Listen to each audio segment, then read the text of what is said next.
Political satire is now impossible. I have just returned from Washington, D.C. I was there for 24 hours. I was there talking to the Attorney General of the United States, which we will get to a little bit later in the show. And while I was there, the rioters, the peaceful protesters, promised to tear down, in the name of racial justice, a statue of the Emancipation Proclamation that freed the slaves. Yes, this famous statue in Washington, D.C., the Emancipation Proclamation statue, is one of Abraham Lincoln and a freed slave.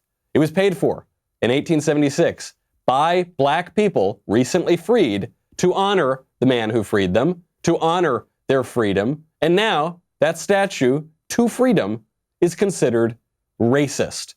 They are tearing it down. Here are the geniuses who want to pull down our history. Our team today, some of my members out here, we don't want to tear down the statue today. We understand. We don't want to do it today. We are going to be doing it on Thursday at 7 p.m. Okay? Thursday at 7 p.m. Say it. Thursday? Thursday. At 7? At 7 p.m. p.m. Okay. So we're not going to be just sitting idly on the side, going to Black Lives Matter Plaza. No, we're not doing that no more. We are going to show up and wake these rich white people up. Gonna wake those rich white people, rich white people like Abraham Lincoln.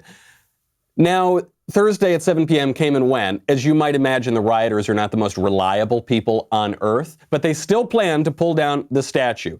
D.C.'s fake congressman, Representative Eleanor Holmes Norton, has called for the statue to come down. D.C.'s mayor has suggested the statue might come down. But we can't pretend any longer that this is about police brutality or systemic racism or about the Confederacy or the slaves, because right now we're talking about a statue of the guy who freed the slaves, who beat the Confederacy. The anarchists are targeting the most ironic man. They're making it explicitly about race, and ironically, all that could do is gin up racial tensions. We'll get into it. I'm Michael Knowles. This is The Michael Knowles Show.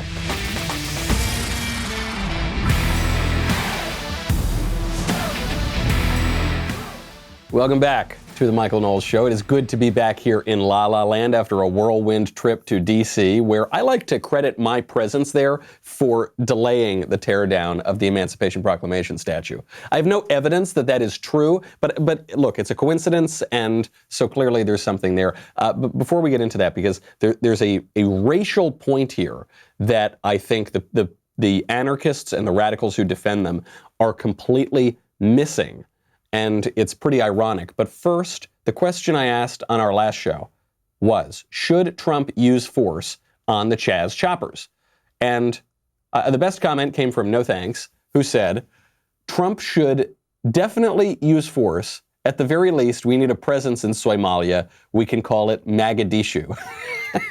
So, good point. Although, unfortunately, CHAZ may be going the way of the dodo, which we will get to in one moment. First, also, I have to thank our friends over at Quip. You know, your routines over the past few weeks and months have probably gotten a little wonky. They've gone up and down. Time seems to have stood still. But hopefully, one habit that didn't go away is brushing your teeth. It's an important one. And the Quip electric toothbrush has timed sonic vibrations with 30-second pulses to guide a dentist-recommended 2-minute routine. There's even a size-down version designed for kids. Paired with Quip's anti-cavity toothpaste in mint or watermelon, you get all the ingredients teeth actually need and none that they don't. It's very important to have an electric toothbrush. I used to have the old-fashioned kind, which is basically just a stick rubbing against your teeth. You got to get an electric toothbrush. Quip also has an eco-friendly refillable floss and with a dispenser that you keep for life and expanding string that helps to clean in between. Quip brush head, toothpaste, floss refills are automatically delivered on a dentist-recommended schedule every 3 months for just $5 each. You're not going to beat that. $5 each, and shipping is free. Join over 3 million happy customers. If you go to getquip.com/Michael right now, you will get your first refill for free. That is your first refill free at getquip.com/Michael. getquip.com/Michael. Quip, the good habits company. Obviously, that rioter who talked about pulling down the Emancipation Proclamation statue is speaking in explicitly racial terms, because he also was rallying everyone to go show up to Mitch McConnell's house and other people. He said, we're going to keep these rich white people up. It's all about white, white, white. And obviously now they can no longer say that it's about tearing down statues of slavers because Abraham Lincoln freed the slaves. They can't say it's about tearing down, I don't know, the Confederate flag because you're talking about the man who saved the Union. It's a white thing for a lot of people, and that is true even of a lecturer at Cambridge University who tweeted out, "Abolish whiteness." This lecturer's name is Priyamvada Gopal. A lot of people reported her, because imagine if you said abolish Mexicans, abolish blackness. If you said those things, that's, I suppose, threatening. It's at least wishing ill on a whole group of people, and so you would be taken down. Twitter the other day took down, or censored rather, a tweet from President Trump because he said he would enforce the law against criminals. He said, we're going to enforce the law against criminals. They said this is violent, it's threatening harm to other people, and yet Abolish Whiteness stays up on Twitter. And then what's even crazier is the way that Cambridge University reacted to the tweet was to give this woman a promotion. She went from a lecturer to a full professor, which tells you just about everything that you need to know about the academy. But the tweet got me wondering, what is whiteness? This is a term that's come up among these radicals. Abolish whiteness. Whiteness is toxic. What is whiteness? I don't think about whiteness very much. When I think about how I identify in my life, white is very low on the list. What constitutes my identity? Well, I'm Catholic. If we wanted to get specific nationally, I guess I'm of Italian extract. Still don't think about that as white. A lot of people wonder if Italians are white. We're a little bit swarthy. I think that I'm a New Yorker. I was born in New York. Well, I live in Los Angeles now. I'm an American. Obviously, that's way up there on the list. I'm a man. That's way up there on the list. Whiteness is very low. And I'm not the only one who thinks this way. It turns out white people have a very low racial consciousness. So Pew Research did this survey it's the Race in America survey, 2019. And they asked, what percentage of each group say that being white or black or Asian or whatever is extremely or very important to how they think about themselves? So among Asian people, 27% say it's extremely important to think of their race. 29% additionally say it's very important. So 56%, most Asians say that their race is at least very important to their identity. Among Hispanics, the number is 31% extremely important, 28% very important. So 59% say their race is at least very important to them. Among black people, that number jumps to 74% total. So 52%. Most black people say that their race is extremely important to their identity. An additional 22% say very important, bringing it to 74. And then white people, do you know what the number is? Just 15 total. So 10% say it's very important to their identity, and just 5% say it's extremely important to their identity. 15% racial consciousness. So ironically, when you have a tweet like abolish whiteness, what that actually has the effect of doing is creating whiteness. Whiteness as a concept is not one that's really recognized by a lot of people. 85% of white people probably wouldn't recognize that concept. And yet, if we are constantly being told, you're white, that is your identity, and it's terrible, and we shouldn't have it, there is no other effect that could have than to create a racial consciousness. Now, perhaps that's the point. Because on the one hand, it's easy not to have a racial consciousness if you're the majority population in a country. But I think beyond that, because in the West, we have this idea of anti-racism, we have the idea that we're made in the image of God, that we have human solidarity, come from a common ancestor. We just naturally have a lower racial consciousness. But I suspect the left is pushing this because they want there to be a white racial consciousness, because they want to pit racial groups against one another, and because liberalism seems to require overcoming the oppressive past and having a villain. When there are no more villains to have, then you just have to start making them up. Now, that's the ideological side of things. How about the practical side of things? Are these riots still going to keep burning? You know, they're making up invisible villains and invisible enemies. At a certain point, you think that would burn out.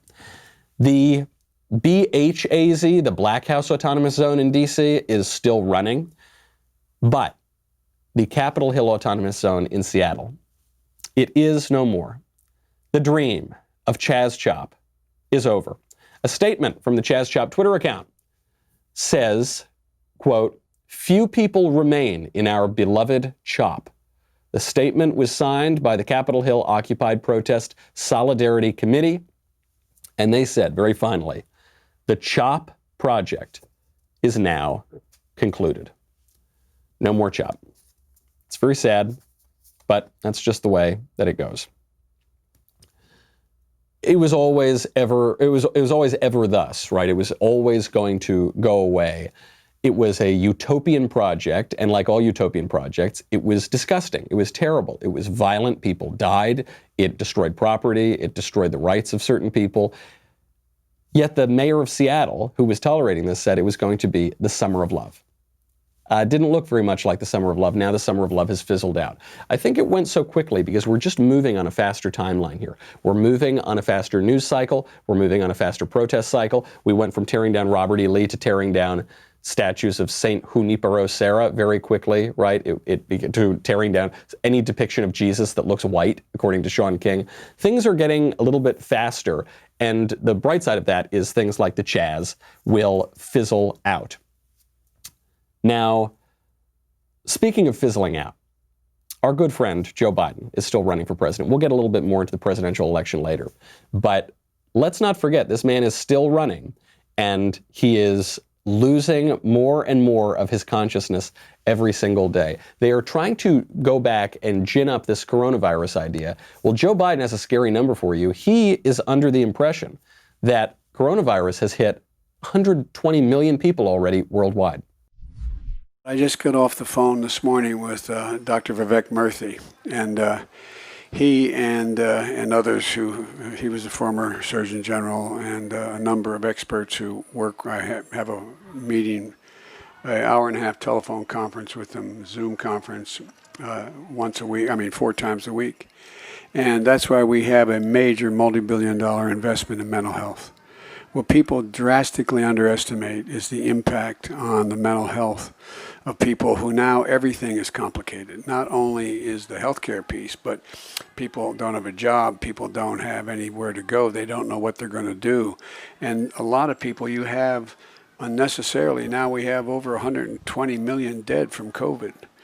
Over 120 million dead. You know, it's funny. I actually have to correct myself. The first time I heard that clip, I thought he was saying there were 120 million cases worldwide, which obviously is not true. No, what he said is even crazier. He's saying there's 120 million dead, and it seems he's implying in America, which is a country of 330 million people. That's a lot, huh? That's actually, though, the number is not anywhere close to that. It's multiple orders of magnitude lower than that. Watching or listening to Joe Biden these days, you have to think the man is not up to the job. And yet, the poll numbers show he's actually in a pretty good position. Are the polls lying? Possibly. But does President Trump think he's going to sail to re-election? I think probably not.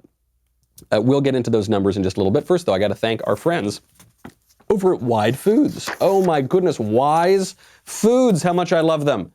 Our sponsor, Wise Company, recently changed their name to Ready Wise.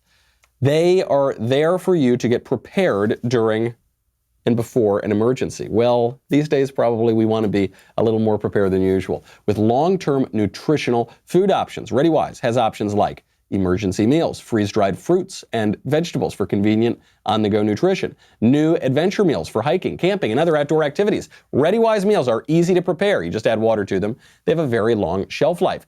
Ready Wise makes being prepared simple and affordable. Order online, have nutritious meals shipped directly to your doorstep. Most importantly, they taste good. They use the finest ingredients and latest food preparation technology to ensure optimal taste and freshness. You cannot be too prepared, my friends. This week, my listeners get free shipping at ReadyWise.com when entering Knowles, K-N-O-W-L-E-S, at checkout or by calling 855-453-2945. Ready Wise has a 90-day, no questions asked return policy. There's no risk taking the initiative to get yourself and your family prepared today. That's ReadyWise, ReadyWise.com, promo code Knowles to get free shipping. Now, the coronavirus is back, according to Joe Biden. 120 million dead in America, obviously nowhere near that. But still, this is the message that's being sent to everybody. Coronavirus is back. We've all got to worry. But what about the past few weeks where the public health officials and the politicians have been encouraging people to go out, not social distance, be around hundreds of thousands of other people? The Seattle Autonomous Zone is the summer of love. What about all of that?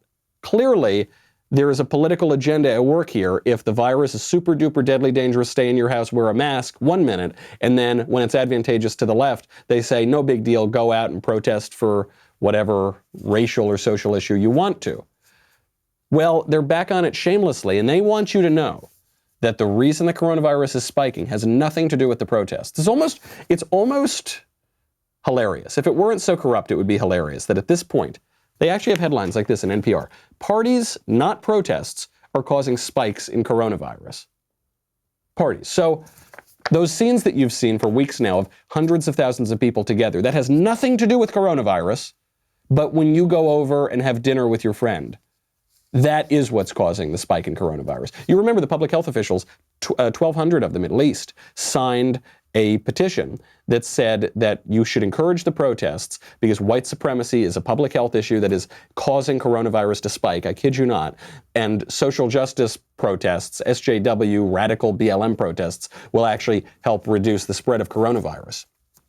Based on what? Based on science, I guess. Another article, this one just came out yesterday. Black Lives Matter protests haven't led to COVID spikes. It may be due to people staying home. Oh, that's why we're getting a spike because people are staying home. All right, then lift the lockdown orders. They're probably not going to support that either. All they want to do, though, is protect BLM or Antifa or the CHAZ chop zone. All they want to do is protect anything that can hurt Trump.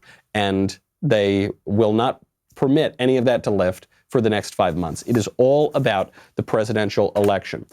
And the sad thing is it may be working.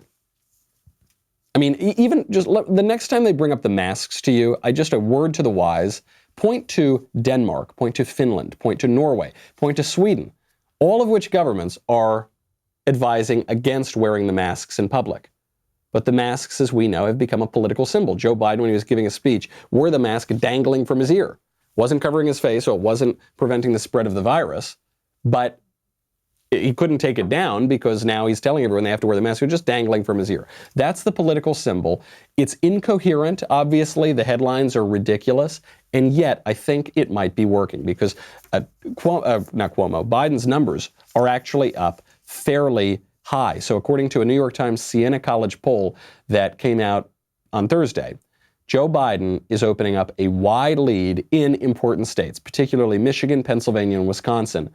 Biden leads those states by double digits. Now, do I believe the polls? Not really. I don't. But we can see some frustration among Trump supporters because the riots have been allowed to carry on without very much in the way of consequences, although the Attorney General says consequences are coming, which we'll get to in a little bit. The economy, obviously, we threw 40 million people out of work over this lockdown, which now seems to be based on completely bunk science. So am I worried that if the election were held today, Trump would lose all those states?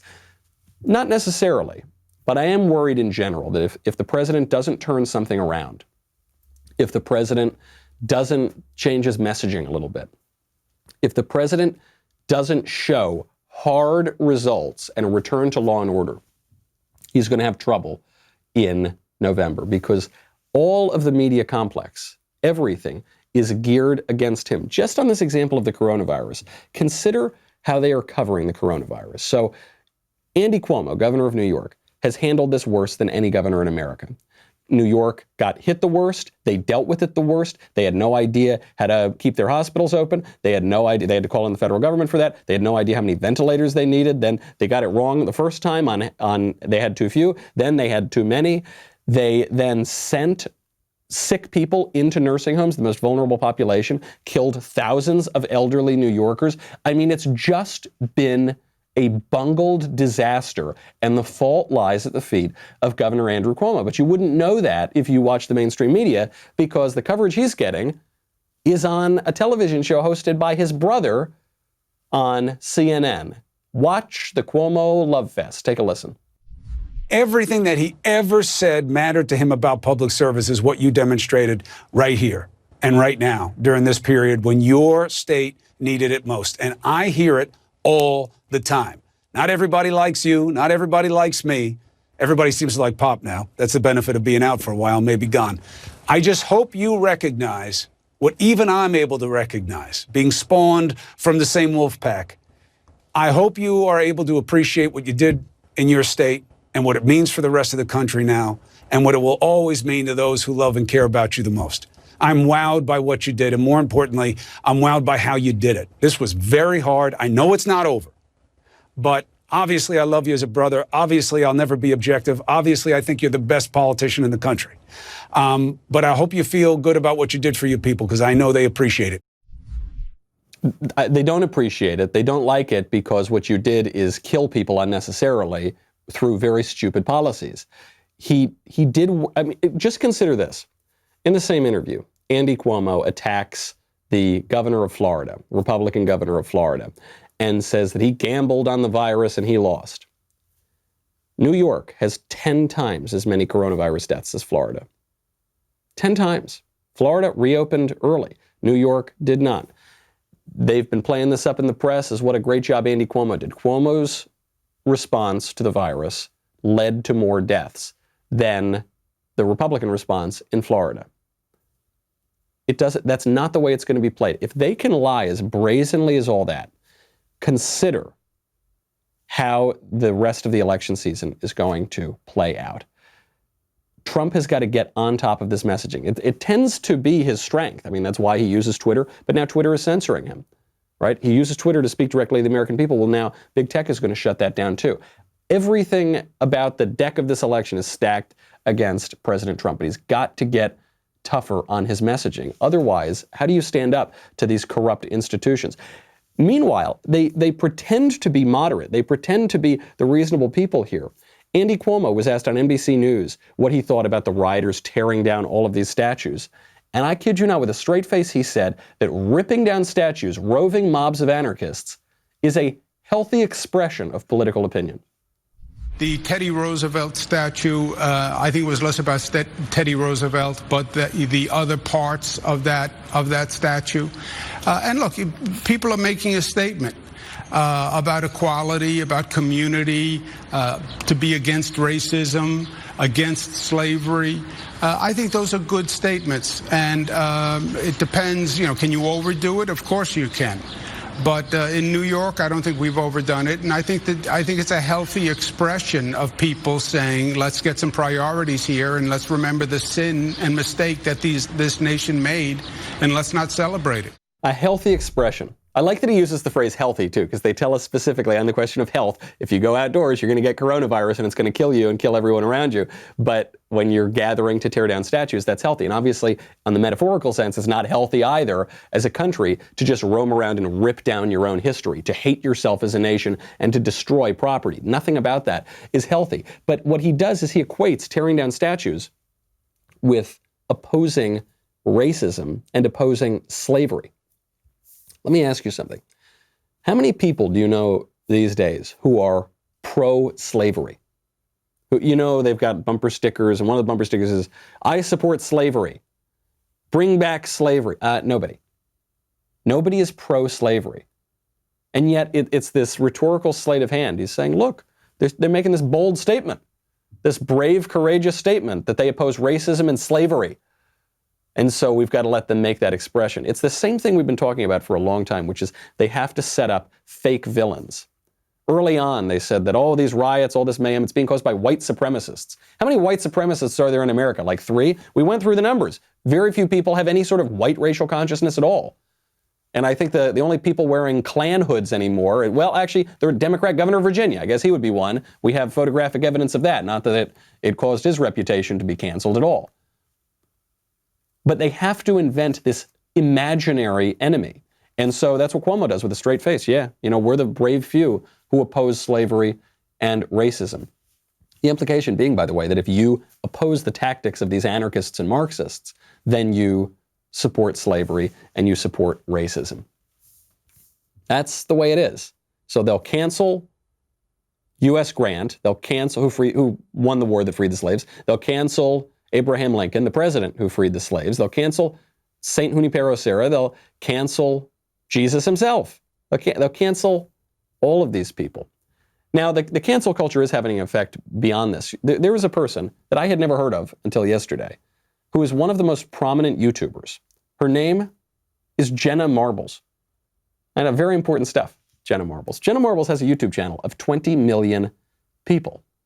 20 million subscribers. She's been around making videos now for 10 years. And they're just kind of funny videos. Well, she's quitting now. She's quitting the whole thing because people are digging up old videos of hers that she had deleted where I guess she told some jokes that she now thinks are offensive.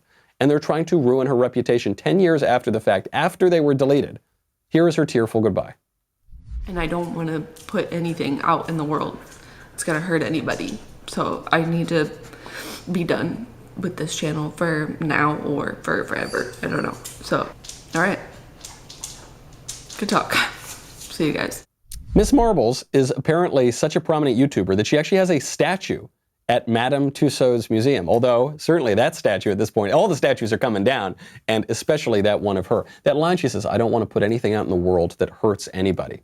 This is the problem. What we're now being told is that if a person has done anything bad ever, anything that is not perfect, that is grounds to tear down the statue. But consider the argument in all of these shootings. And all of the shootings that allegedly led to the protests. Candace Owens got in a lot of trouble because she pointed out that the media haven't told the whole story about some of these officer-involved killings, and that in some cases the people who were killed had a long criminal rap sheet. Maybe they were committing crimes at the moment that they were killed. The response to that, the popular response is, how dare you bring up that person's past? That person's past has nothing to do with what happened in that moment, and we shouldn't judge a man based on the bad things that he did in his life. Even if they've done years and years of long, terrible things, beat their wife, abused their kids, we can't judge them for any of that. We should only judge them on their few best moments. And yet the statue argument, the cancel culture argument is, doesn't matter how much good you do in your life, if you've committed one or two bad things, that's what you should be judged by. The double standard is absurd, and it's obviously incoherent. But we're long past the stage of making finely tuned arguments. This is about brute political force. This is about an ideological group clubbing everybody on the head for their own interests. Whether their arguments make any sense, that isn't the point. This is a bare-knuckle brawl, at least until November. And I think, unfortunately, one side of this is going to go wishy-washy and buy into the lying premises of guys like Andrew Cuomo and the anarchists and the avowed, admitted Marxists who are running BLM. And they'll say, well, I just don't want to hurt anybody. Please don't come after me. I'll quit. We can't quit, folks. We can't quit. This is the fight. We're in it now. And you can either stand up and fight that fight and hopefully preserve America before they tear the whole thing down, preserve American solidarity before they divide us up completely, or you can surrender. Well, that's it. Luckily, I sat down with a fighter yesterday, 2 days ago in Washington, D.C. I was there for 24 hours, and as part of my show with Senator Cruz, Verdict, we sat down with the man, the myth, the legend, the Attorney General of the United States, William Barr.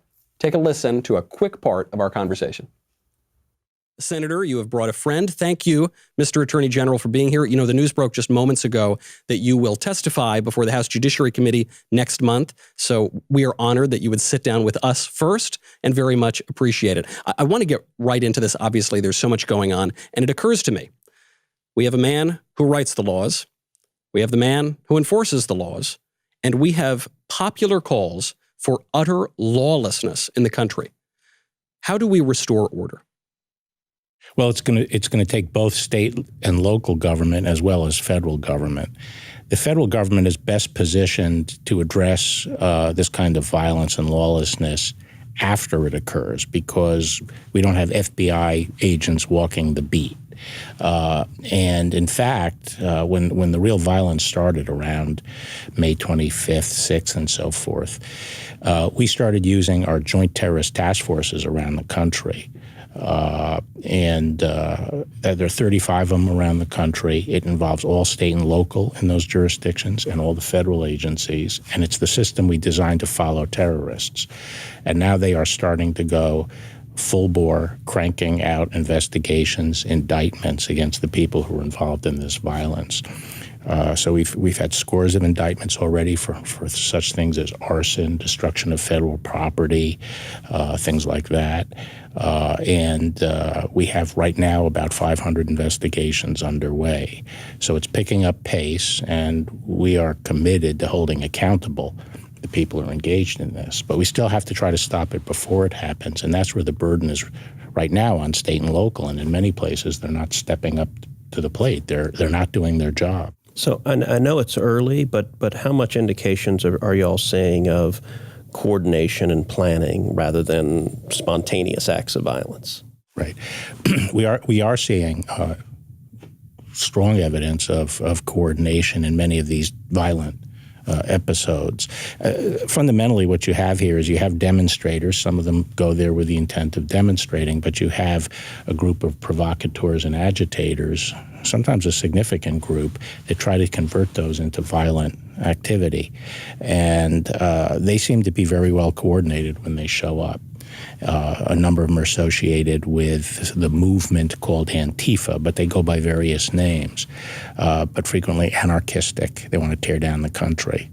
They're different than many traditional groups, and frequently the signs of coordination and activity are very close to the event itself, so like the morning of or the day before, and things are very fast moving. But we definitely see signs out on the street of communication, of organization, of pre-planning, pre-positioning of things. So it's definitely organized activity. Well, if you're calling in the terrorism task force, that means presumably that we're dealing with terrorism here. I know the president came out and said just a couple of days ago that this will not be tolerated on federal land. You cannot destroy federal property, and he's authorizing the government to go and hold people accountable. What will this mean in terms of a change of policy or an acceleration of a policy that was already in place? Well, it's not a change in policy in the sense that we've always had the obligation as the federal government to protect federal facilities and federal landmarks and monuments and so forth. But now, because in some places the local police are not doing an adequate job, we're going to have to step up the federal effort to do that. And so there are two aspects to it. Obviously, we're going to prosecute. Right now, all the videos involved in the attack on the President Jackson's statue are being carefully reviewed, and we will go after people. So if you attack a monument on federal property, you're going to get prosecuted. That's right. But That's good to hear. Yeah, but we're also going to... And the criminal statute has serious jail time. I mean, I think 10 years. 10 years, yep. And the other thing is we have to do a better job of trying to stop these groups before they are able to do damage to these monuments and statues. It's fine to punish them afterward, but I think a lot of us would like the statues to remain up. We spent another probably half an hour or so with Attorney General Barr.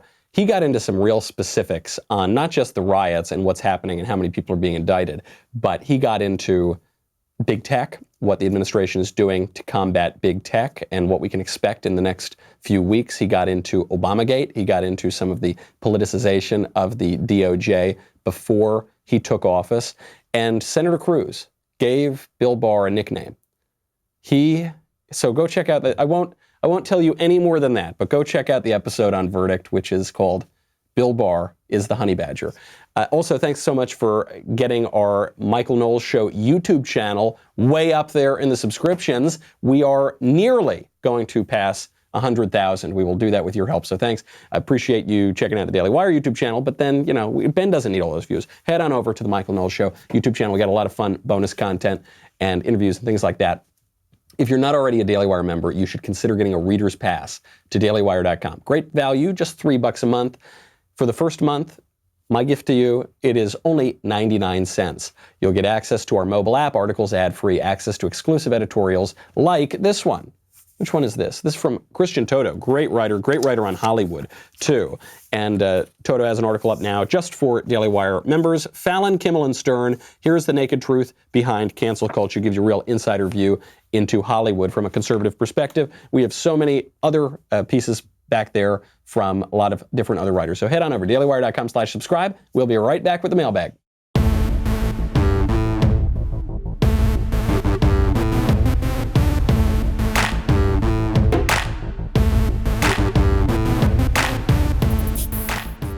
All right. First question from James. Hi, Michael. I've heard a lot of people say statues coming down don't erase history. Read a book. What are your thoughts on this? Thanks. This is an excuse made by people who are trying to rewrite history. So it's true, as long as you're not burning books, which is going to be the next thing that they try to do. They're already rewriting historical books, and they're already kicking many books off of curricula and already banning books from schools. But let's say it were true. Let's say you could read the history in the book. That's all well and good, but very few people read books. Something like only 30% of Americans read a book at all last year. So when you say that, what you're really saying is, okay, if you have this silly little preference of wanting to know the facts about your country's history, that's fine, but don't stop us from rewriting it. Because for most people, seeing statues, seeing monuments is how we really live our history. It's how we acknowledge our history as a country. Think about it in, say, the Middle Ages, when many people could not read and when books were so expensive that many people did not have access to the Bible. The way that you would see the faith and understand the faith would be through statues and icons, iconography, stained glass windows, right, works of art. That's how you could experience it and see it and take it in, even if you couldn't read a single word. It's the same way that we understand ourselves as a country. When we knock those things down, then we knock down the history itself. We knock down what is important. Regardless of your modern feelings of being offended by looking at a Confederate statue, the Civil War is a very important part of our history. There is a lot for us to learn. It's a lot for us to learn how we got into the Civil War and how we got out of the Civil War and what the people who won the Civil War told us we should think about it, suggested that we think about it. And when you tear down those statues, you lose all of that sort of thing. What it's really about is an antipathy for the past, because the past constrains radicals who want to rewrite the future. And of course, they've put us in a ridiculous position because they've said, why don't you want us to smash statues? Say, that's not the question. I think the burden of argument is on you, the people who want to smash the statues. Smashing statues is not a normal thing to do. It doesn't go in the normal course of daily events. It's a radical change. If you want to effect it, then you've got to explain why you want to do it. But they won't tell you why, and the real reason is because they have a radical vision for the future of the country, and they can't effect it if they are constrained by the past. From Andrew, have you or your fellow Daily Wire hosts or contributors at all joined or considered joining Parler? Parler. I think it would be nice if you and your hosts did join in order to bring a larger audience to the platform and challenge the likes of Twitter. Why not? Give it a shot. Thanks. I actually did join Parler yesterday. I joined it because, first of all, they're going to kick us all off of Twitter soon enough, and they're currently censoring the duly elected president of the United States on Twitter. So I started a Parler. The trouble is, because it's new and it's just getting started, I realized there was a fake account pretending to be me. It wasn't like a parody account. It was actually a guy just pretending to be me. So I think Parler's getting rid of him. But if you're on Parler and you want to start following me, I'm just at Michael J. Knowles. J is important there. That's in the real one.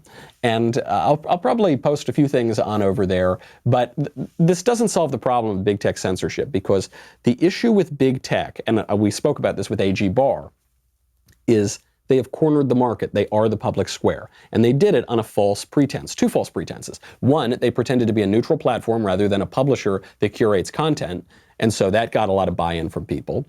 And two, they said that this would be an open forum for all sorts of ideas. And then those are distinct concepts, but they are related concepts. And then when they got a critical mass of people, when they became the public square, then they changed the rules. But it was too late. The whole point of social media, the whole reason you would go and use a certain social media platform, is because everybody is there. So once everybody's there, it's very difficult, if not impossible, to get them to move to another platform. Sometimes people say, oh, Michael, if you think that big tech has a monopoly, that they've cornered the market, don't forget about MySpace. Remember when everyone said that about MySpace? MySpace never cornered the market. They never had the kind of critical mass that Facebook and Google and Twitter have. They didn't. They had like funny little GIFs, and it was mostly used by teenagers and kids, right? Your mom was probably not on MySpace. Your grandma was probably not on MySpace. And yet, your mother or grandmother very likely are on Facebook and possibly even on Twitter. They've cornered that market, so we do need to use the legal remedies available to us to stop them from abusing their power and violating the law, which is what they are. Parler might be a good use, a nice stopgap in the meantime, but it doesn't excuse us from going after big tech. From Daniel. Why hasn't Trump sold red MAGA masks yet? That's the best way to get Democrats to give up the charade. There'd be a national announcement saying that masks are useless and only racists and white supremacists wear them. Checkmate. Not a terrible idea, except it does cut against some of the argument here because the mask itself has become a political symbol, and it's a political symbol for the left. I'm not saying masks are not ever useful. I mean, I don't think they're useful in the way that the left tells us they're useful right now, which is what the left says is the whole point of the mask is to stop other people from being infected. But their argument before was that it stopped you from being infected, and their argument before that was that masks are totally useless. So they keep changing their story. But I'm not saying they don't have any uses. There's a reason why surgeons wear masks. The question is, are they useful now in stopping the spread of the virus? Well, we showed you those facts out of Scandinavia that show that they don't really seem to matter very much there. They don't seem to matter very much here either. They are merely a way to signal your virtue. It's why Joe Biden wore one dangling from his ear. He didn't care if it would affect his breathing. He just wanted to show everybody that he's on the right team because he's wearing the right symbol. So even if you put a MAGA symbol on it, very likely that would still cut against your argument. Now, some people who are especially vulnerable to the virus or who are germaphobes or something like that, you can understand why they would wear the mask regardless of their political views. But the left has undeniably turned it into a political symbol, and so Trump probably can't sell them. From Xavier. Hi, Michael. Big fan of your show. I'm listening from Europe here in Belgium. My grandparents lived in Belgium for a while. Maybe I've never been, but maybe I'll come visit now that I know we have one Belgian listener. I see that you commented that the French Revolution was the worst thing that happened. Well, that's not quite true. I said it was one of the worst events in the history of the world. It was a bad thing. It's definitely up there. Could you explain to me a bit why? I vaguely remember my history class about this period and Louis XVI and other bourgeois wasn't open-minded and friendly with the people. Thanks for reading me. Have a nice day. I think I understood that. It's funny, as I read that, I could hear it in an accent. But thank you, Xavier, for the question. The French Revolution is now taught in schools as a good event. It's the beginning of the modern world. And yet, it was one of the worst events in the history of the world. The way it's presented in school is that it overcame an oppressive past and gave people freedom and equality and fraternity. And that's not really what happened. Consider this. At least over 3 times as many people were killed in 1 year of the terror of the French Revolution as were killed in the entire 350 years of the Spanish Inquisition. At least 3. There might have been as much as 5 times, or even a little bit more than 5 times as many people were killed. The French Revolution is the guillotine. The French Revolution took everything that came before it and ripped it apart, said all of the inherited wisdom of the world is trash. They took down a statue of Our Lady in Notre Dame, put up the goddess of reason. They created a religion of reason, of secularism. They rewrote all the neighborhoods in Paris and made them finely tuned rationalist experiments. They redid the entire calendar. They thought that they could create the world from scratch on the promise of a rational utopia because it would be so much better than what came before it. And what did that lead to? The guillotine. It led to a far worse, far crueler society, one of the perhaps the worst social experiment ever in history, and a precursor to all of the evils that we would see later in modernity, National Socialism, fascism, and communism. Finally, though, a little bit of the old tradition crept back through again. Turned out people weren't quite as smart and rational as they all thought that they were, and that there was something to learn from the inherited tradition. There's much more to be said about the French Revolution, but we do have to move on. That's just a beginning, at least.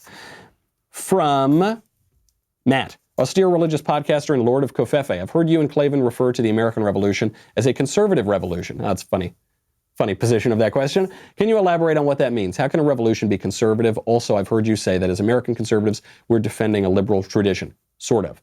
What does that mean, and how can the concept of a conservative revolution be reconciled with defending a liberal tradition? Thanks. We're using these words kind of broadly, conservative and liberal, but the big difference here between the American Revolution and the French Revolution is the French Revolution sought to destroy everything that came before it and overturn society entirely. The American Revolution did not. The American Revolution maintained most aspects of the society that it had left, and it maintained its Anglo tradition, and that's why we have such a special relationship with the United Kingdom, even still today. That was not the case when the revolutionaries in France overturned the old regime. In America, they kept their way of life, they kept their institutions, most of them, they kept their families, they kept their religion, they kept most of their political ideas and their system of law and government. In France, they did not. They overturned all of those things in France. And so the American Revolution is far more conservative. You could call it a conservative revolution. That's why Edmund Burke defended the American Revolution and opposed the French Revolution in his most famous work, Reflections on the Revolution in France, which was the beginning, in many ways, of modern conservative political philosophy. Now, in America, we do have this liberal tradition in the sense that some of the prominent liberal thinkers impacted the way that we thought about our government. Now, I think the effect of those liberal thinkers has been overstated. So, for instance, we're told that John Locke basically created the American regime. I'm not totally convinced of that, but it does put American conservatives in kind of a weird position in that, in some ways, some of the tradition that we're defending is somewhat liberal. But the way I think about it, there was a writer, I think it might have been Patrick Deneen, who described this problem. And the problem is that we have this high-flying Lockean liberal language in documents like Declaration of Independence, and yet we had a very conservative society. And though I think it was Deneen, but it was one of these conservative writers who's writing today, described that as saying that Americans in the revolutionary era talked like Lockeans. They talked like liberal revolutionaries, but they lived like Burkeans. They lived like conservatives. They didn't always preach what they actually practiced. And Alexis de Tocqueville, who wrote Democracy in America, coming from France, observing the American Revolution and how that led to our society in the 19th century, he described this. He said they have their civic associations, they have their traditions, they have their family, they have their religion. Things that ultimately liberalism would come to oppose, the Americans still maintained. And you can see the breakdown of American society the more we've come to embody those rationalist, ideological, liberal ideas, and the less that we've come to live our own conservative institutions. Probably the only way we're going to be able to get that back is if we can rebuild those institutions and turn down the ideology. That's the battle we've got right now in CHAZ and CHOP and all the way to November. Will we stand up or will we surrender? I sure hope it's the former. I guess we're going to have something to say about which one it is, and then we can wait and see. In the meantime, I'm Michael Knowles. This is The Michael Knowles Show. See you Monday.